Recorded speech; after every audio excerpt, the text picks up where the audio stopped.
Set 2025కి సంబంధించి second page results ఎప్పుడు వస్తాయని చాలామంది అయితే అడుగుతున్నారు. సో దానికి సంబంధించి మీకు ఒక చిన్న ఇన్ఫర్మేషన్ అనేది ఈ వీడియోలో చెప్తాను. ఇంకా ఎవరైనా లైక్ చేయకపోతే లైక్ చేయండి. ఫస్ట్ టైం కనుక చూస్తే సబ్స్క్రైబ్ చేసుకోండి. దీనికి సంబంధించి మీ యొక్క ర్యాంక్కి ఏ కాలేజ్ సీట్ వస్తుందో తెలుసుకోవాలందా, ఇక్కడ మీ యొక్క డీటెయిల్స్ అన్నీ అడుగుతుందన్నమాట. సో ఇక్కడ మీ యొక్క ర్యాంక్ ఎంటర్ చేయండి. అదేవిధంగా ఇక్కడ మీ యొక్క డిస్ట్రిక్ట్ సెలెక్ట్ చేసుకొని మీ యొక్క మొబైల్ నెంబర్తో ఓటీపీ లాగిన్ చేయమంటుంది.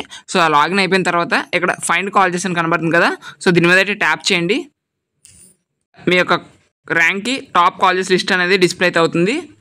పైకి స్క్రోల్ చేస్తే ఇక్కడ క్రియేట్ లిస్ట్ ఆప్షన్ కూడా కనబడుతుంది. సో ఈ యొక్క క్రియేట్ లిస్ట్ ఆప్షన్ మీద మీరు ఇక్కడ ప్లస్ సింబల్ యాడ్ చేయడం ద్వారా మీ యొక్క కాలేజెస్ అనేవి సెలెక్ట్ చేసుకోవచ్చు అనమాట. మీకు ఇది వెబ్ ఆప్షన్ ఇచ్చేటప్పుడు యూస్ఫుల్ అయితే అవుతుంది. సో ఇక వెబ్సైట్ సంబంధించి లింక్ ఏదైతే ఉందో అది డిస్క్రిప్షన్లో ప్రొవైడ్ చేయడం జరుగుతుంది.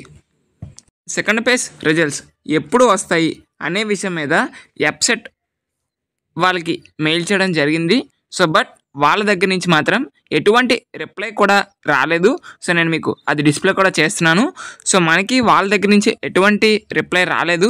సో వాళ్ళు మోస్ట్లీ ఎందుకంటే సో చాలామంది స్టూడెంట్స్ 15th వరకు టైం ఇచ్చినా కూడా ఇంకా డిక్లరేషన్ ఫామ్ ఏదైతే ఉందో అది ఫిల్ చేయలేదు అనే ఉద్దేశంతో వాళ్ళు మ్యాక్సిమం రిజల్ట్స్ డిలే అయితే చేస్తున్నారని తెలుస్తుంది.